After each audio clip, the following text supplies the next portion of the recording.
Zeng, Indonesia itu baru dijajah oleh Belanda pada tahun 1904 saat Aceh mengakui kedaulatan Belanda, bukan pada saat Belanda pertama kali datang di tahun 1596. Kalau kita menggunakan definisi dari KBBI, arti menjajah adalah menguasai atau memerintah suatu negeri. Jadi saat masih bernama Nusantara, kalau satu daerah Nusantara dijajah, maka wilayah lainnya itu belum terjajah. Nusantara itu baru menjadi Indonesia di tahun 1850. Ditambah lagi satu wilayah Indonesia, Aceh, itu belum mengakui Hindia Belanda baru di tahun 1904. Mereka mengakui Hindia Belanda. Jadi GJ Racing beranggapan bahwa Belanda itu menjajah Indonesia hanya sekitar 40-50 tahun. Tapi ahli sejarah lainnya juga punya pandangan yang berbeda. Sri Margana, waktu penjajahan Belanda itu dihitung sejak VOC dinyatakan bangkrut dan diambil alih sama pemerintahan Belanda di 1800. Itu pun tidak bisa dihitung secara keseluruhan karena Aceh itu baru diduduki di 9. Masa kolonial itu berarti para penjajah telah mendirikan pemerintahan lengkap dengan undang-undang, aparat hukum, serta angkatan bersenjatanya.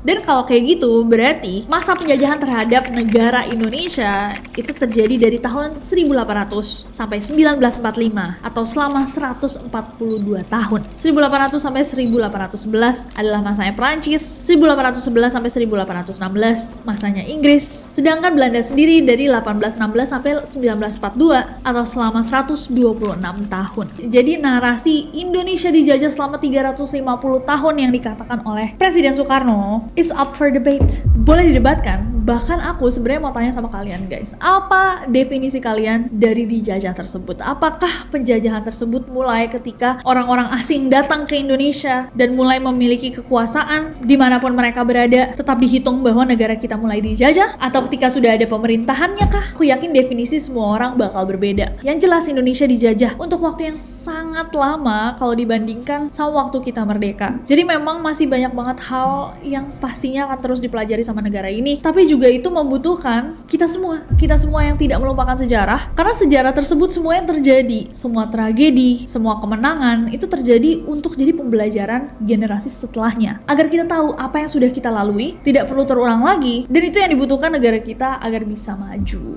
Setuju atau enggak? Boleh banget komen di bawah. Terima kasih semuanya yang sudah menemani aku sampai leher aku serak.